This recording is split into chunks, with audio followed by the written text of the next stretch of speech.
Honorable Chairman, Andhra Pradesh State Legislative Council,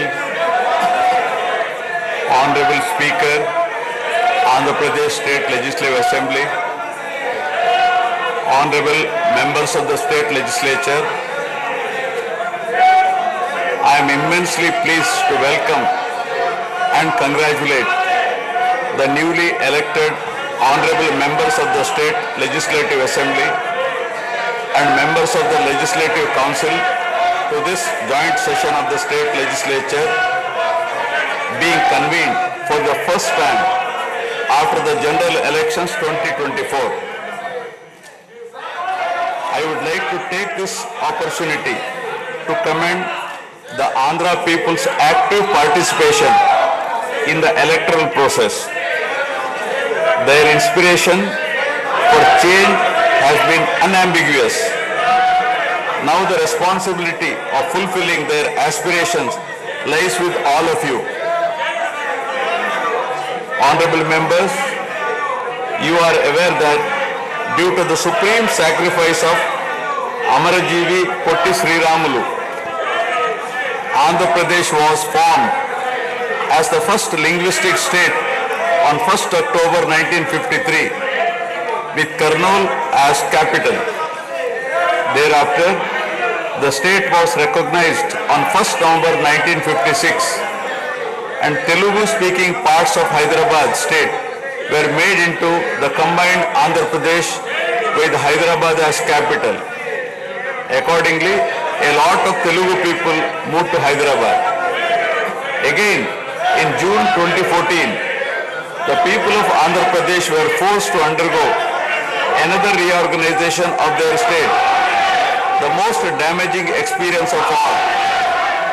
The united Andhra Pradesh was bifurcated unscientifically, undemocratically, and without adequate consultation with the stakeholders. This has left an indelible mark on the minds of the people of the residual state of Andhra Pradesh.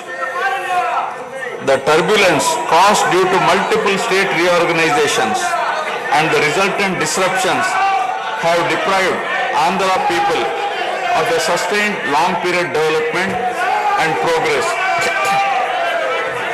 Today we stand at a juncture where the people have to again take up the task of rebuilding their state.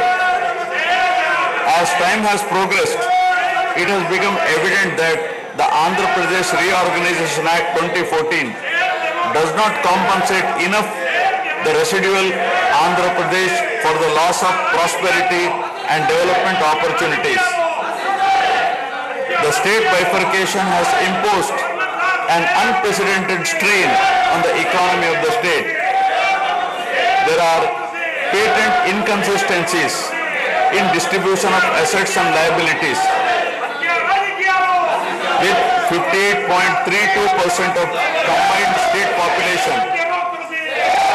The unscientific bifurcation caused the state to inherit only 46% of the resources, financial loss on account of loss of Hyderabad city, disproportionate debt burden, loss of access to public institutions, loss of national institutions, Government of India PSUs and institutions of higher learning, etc.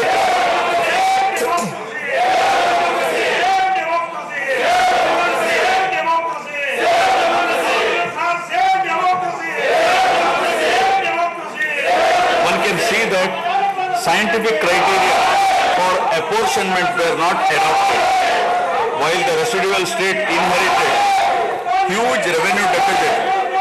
Debt was shared on population basis, assets on location basis, power sharing on consumption basis, and worst of all, educational institutions with no basis.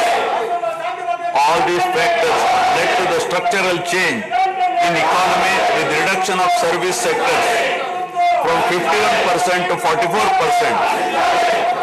The per capita income too fell from 1,06,176 for the combined state to rupees 93,121 for AP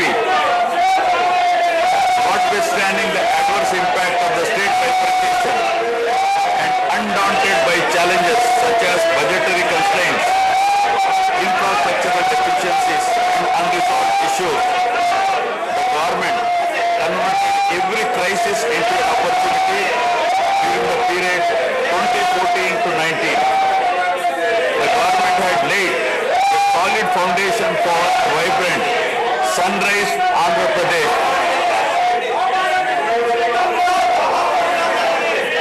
The then government focused on the inherent strengths of the successor state of Andhra Pradesh, its 974-kilometer coastline, providing opportunities for port-led development and requisite environment for manufacturing activities. The fertile river plains supporting agriculture and allied activities, the passing of 3 industrial corridors through the state, the rich natural and human resources. A reflection on the state's performance during the 5-year period of 2014 to 19 gives a clear picture of the balancing act between development and welfare. Completion of prestigious Pattasima project by linking of rivers Godavari and Krishna in a record time of 1 year. Completion of 72% of Polavaram project so that it could be made fully operational by 2021. Prioritization of other irrigation projects, drought proofing measures, real-time governance, development of Amaravati region through land pooling, construction of new secretariat and legislature building are a few examples worthy of mention. All the milestones achieved during 2014 to 19 were possible because of the visionary leadership of Sri Nara Chandrababu Naidu, the Honorable Chief Minister of Andhra Pradesh. In this regime, the state attracted marquee FDIs like Kia Motors, emerging as #1 state continuously in ease of doing business rankings. Under his able leadership, the state attracted several investments in various sectors. The government initiated development of Kakinada SEZ port, Bhavanapadu and Ramayapatnam ports, expanded airports and increased the state road network. The development of infrastructure was balanced with welfare measures such as increase in old age pension, farm loan waiver, scholarships to students, construction of houses, etc. These development and welfare measures led to compound annual growth of 13.5% between 2014 to 19. While the state was set to take off on the path of high growth, the change of regime in 2019 again brought back the disturbing time for the nascent Andhra Pradesh. The state that already bore front of bifurcation in 2014 was rather unfortunate to have witnessed yet another bigger debacle in the form of inept governance, where the people were threatened and officers demoralized.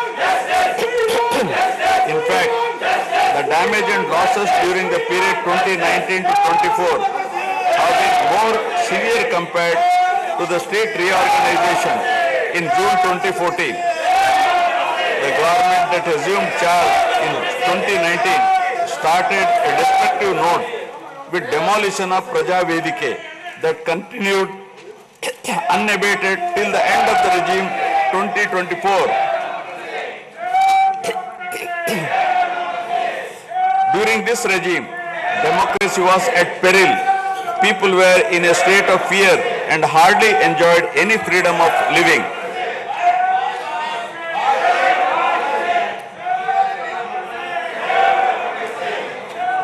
The regime revenge politics had severely hampered the state's prospects for prosperity and growth. Even the Honorable High Court of Andhra Pradesh had sought to convene a judicial inquiry into whether there is a constitutional breakdown in the state. The biggest damage was done to the brand AP. No noteworthy companies came forward to invest in the state. The corrupt practices at all levels, coupled with weaponization of instruments of governance across revenue earning departments for personal gains, sabotaging of checks and balances, made several state institutions and private companies defunct and forced the existing enthusiastic investors and entrepreneurs to move out of Andhra Pradesh to other states. The uncertain environment which rocked the confidence of the people in general and investors in particular started showing impact on the state finances, leaving them in a mess. Fiscal prudence was abandoned. Expenditure was beyond means in spite of limited revenue growth, and debt and liabilities rose sharply. Financial management is manifested by diversion of funds, higher taxation despite high inflation, increase in power sector liabilities, neglect of capital expenditure which eventually resulted in slowing down of the economy. The enormous gap in resources was sought to be met repeatedly by borrowings through corporations and forcing them to spend on government expenditure, and in the process weakening the corporations.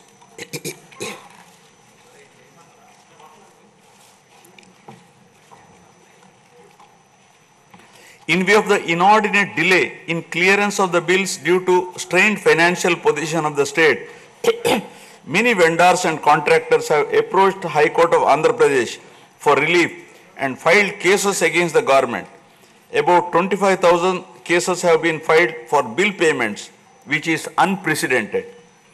The sheer number of contempt cases with personal appearances and arrest warrants against officials in several cases resulted in systematic humiliation and victimization of bureaucracy. This led to complete demoralization of administrative machinery. The capital expenditure reduced by 60% in 2019-24 compared to 2014-19.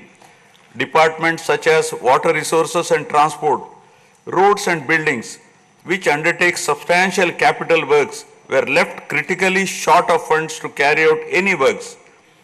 The capital expenditure on water resources has reduced by 56%, and that on roads and buildings by an alarming 85% during this period.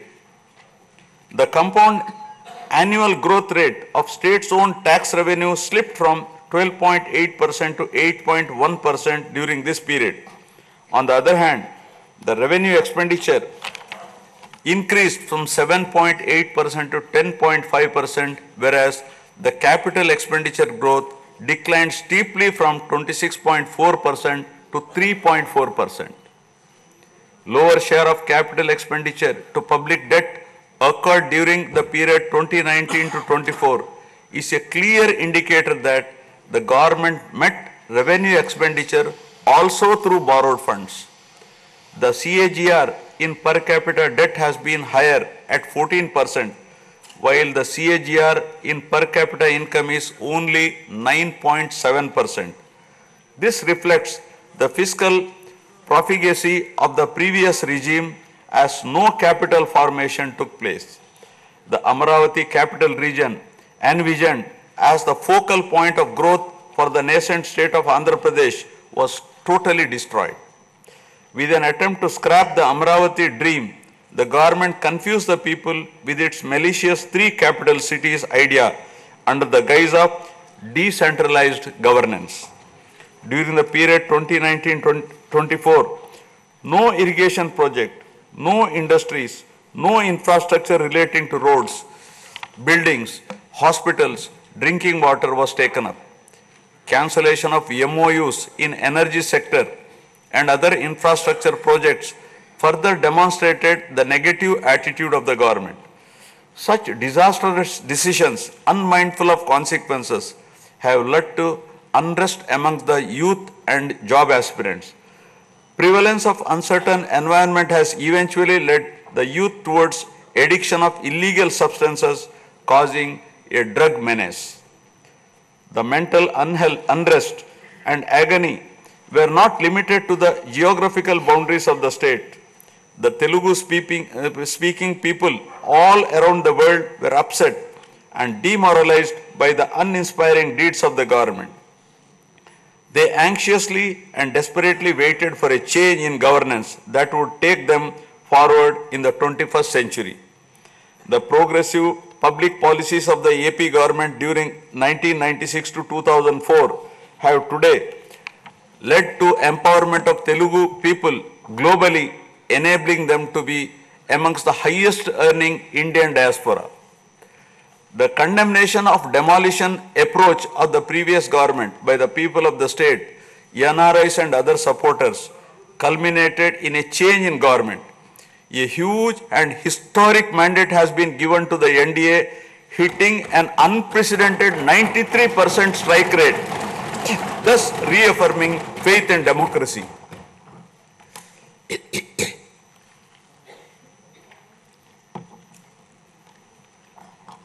I sincerely congratulate the people of Andhra Pradesh for their wisdom in electing a government that discharges its duties with a futuristic view. Hordes of Andhra people had come from various regions to be part of this historic mandate in favor of future of Andhra Pradesh. The new government has a perfect blend of fresh and experienced honorable members in the assembly. I once again welcome all the members who will be instrumental in making right policies in the interest of good governance and in the spirit of cooperative federalism. Honorable members, at this juncture, I feel it is also important to recall the glorious past of Andhra Pradesh. Renowned as Annapurna, rice bowl of India, the state used to support other states in ensuring food security.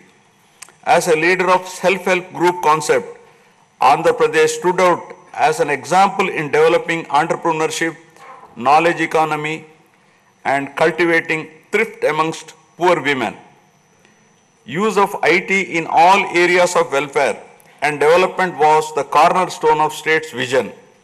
The misrule of the previous government, which lacked transparency, have compelled this government to put the facts before the people about the disruption of systems and rampant corruption prevailing during the last 5-year term. Accordingly, my government has released a series of white papers highlighting numerous discrepancies in fund utilization, misappropriation, resulting in huge loss to the state exchequer and the natural resources base of the state. I would present some of the key takeaways of the white papers. Completion of Polavaram, the lifeline of Andhra Pradesh, is of the highest priority. The Polavaram project has been completely derailed. Introduction of reverse tendering and cancelling the agreed contracts have caused an irreparable damage not only to the project but also to the concept of interlinking of rivers and irrigating every acre of land. Unilateral announcement of 3 capitals for the state resulting in 1,631 days of farmers' protest. Modification of jurisdiction of the Capital Region Development Authority to 6,993 square kilometers. Shelving preparation of regional master plans. Completing the land acquisition in only 191 acres are some of the events that halted the progress of CRDA. This led to a potential loss of about 7 lakh jobs and estimated loss of wealth of about rupees 2 lakh crore along with loss of investment and growth opportunities. Andhra Pradesh, which enjoyed the distinction of being the first state in the country to have introduced reforms in the power sector in 1990s, had achieved energy sufficiency from 1996 to 2004. After bifurcation, the state faced an energy deficit of 22.5 MU per day. Again, by bringing second generation's reforms in energy sector and promoting renewable energy, the state become energy surplus by 2018. The state has witnessed and irreparable damage in the recent past.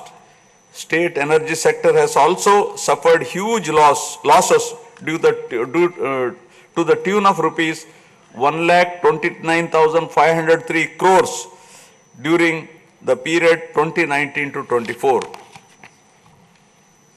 Misappropriation of natural resources such as land, mines and minerals and forests has been widespread. Land grabbing, misappropriation in allotment of house site pattas, violations in land allocation, assignment of land to ineligible beneficiaries, and Resurvey and AP Land Titling Act 2023 have completely eroded the confidence of the people during 2019-24. Put together, an amount of rupees 35,576 crore covering 1.75 lakh acres has been estimated as a loss, and the fundamental right of the people to own their property was affected. Looting of sand and mineral wealth is another area that resulted in huge loss to the exchequer and involved corruption. My government has initially estimated that an amount of rupees 19,000 crore has been lost due to illegal activities in these areas. Due to the unfriendly sand policy, 20 lakh construction workers have become unemployed. Due to the inefficient, inappropriate policy making and laxity in enforcement during the periods 2019-24, a cumulative loss to the tune of 9,750 crore has been incurred in mineral revenue. Huge damage has been done to environment. Smuggling of precious red sanders from forests has taken place, with the revenue from the sale of red sanders dropping from rupees 1,623 crore in 2014-19 to rupees 441 crore in 2019-24. The destruction of mangrove forest land and Rishikonda Hill in Visakhapatnam have also damaged the state's heritage and culture. The government misused law and order machinery during 2019-24 by harassing dissenting voices. There was rise in crime against women, children, atrocities on innocent people, especially the SC, STs and other vulnerable sections. The people lost faith in the government's ability to maintain rule of law.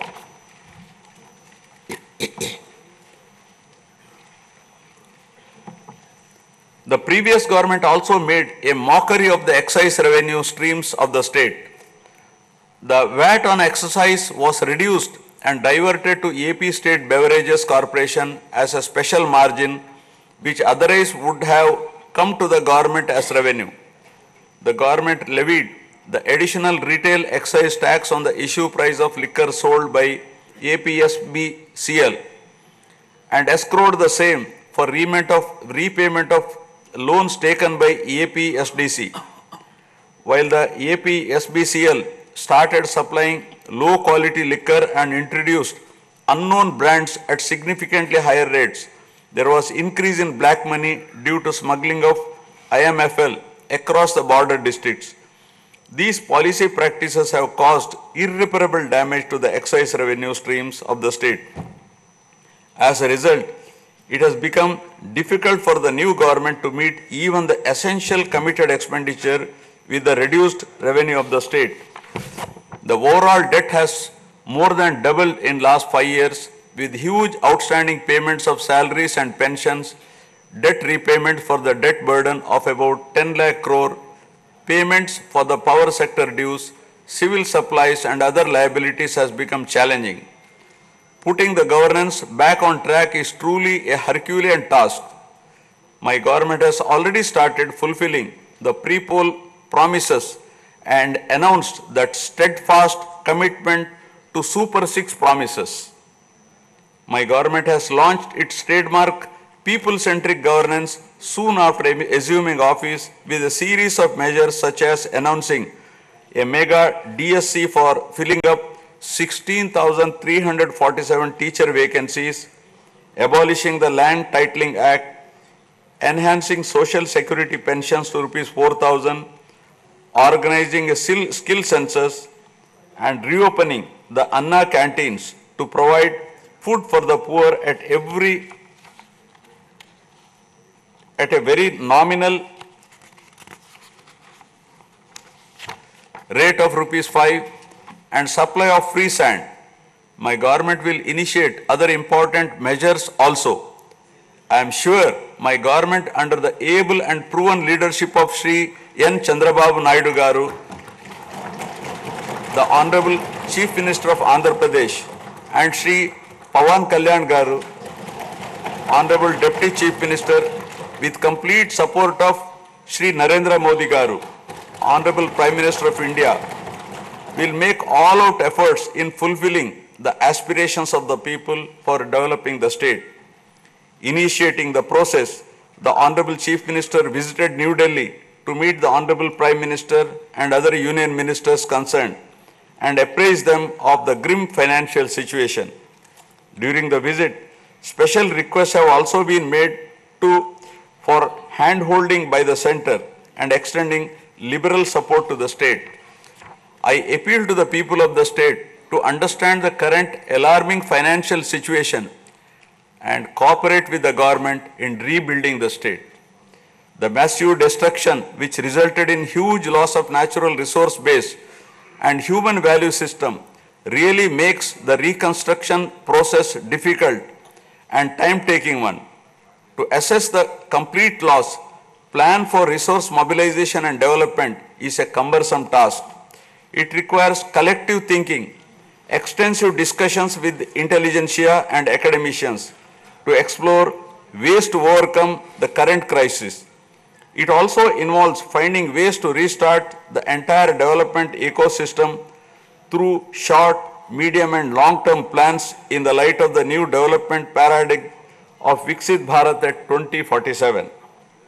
The extent of real damage done to Andhra Pradesh in the last 5 years had not come in public discourse thus far. The misgovernance from 2019 to 24 created a trust deficit with regulatory authorities and damaged the brand of AP amongst investors. The people now given a strong mandate to the NDA to rebuild the brand AP and regain the trust. Honorable members, usually winning elections and assuming responsibility is a happy event. But now we are meeting in different and difficult circumstances. Perhaps for the first time in the country, the members are not in a position to rejoice and have the means to meet people's aspirations immediately. Keeping this in view, my government is proposing to go for budget after meaningful deliberations. With several issues relating to state bifurcation remaining unresolved, my government has taken initiative and visited New Delhi to meet the concerned in union government, including Honorable Prime Minister and also Telangana government, with an intent to quickly find amicable solutions. The resolve shown by the 5 crore people of the state to reinstate democracy and elect people-friendly government with an unprecedented mandate is required to be appreciated yet again at this hour of crisis to help the state to rediscover its past glory. I would like to conclude my speech with the inspiring words of Swami Vivekananda. I quote, "We are responsible for what we are, and whatever we wish ourselves to be, we have the power to make ourselves. If what we are now has been the result of our own past actions, it certainly follows that whatever we wish to be in future can be produced by our present actions. So we have to know how to act." Jai Hind.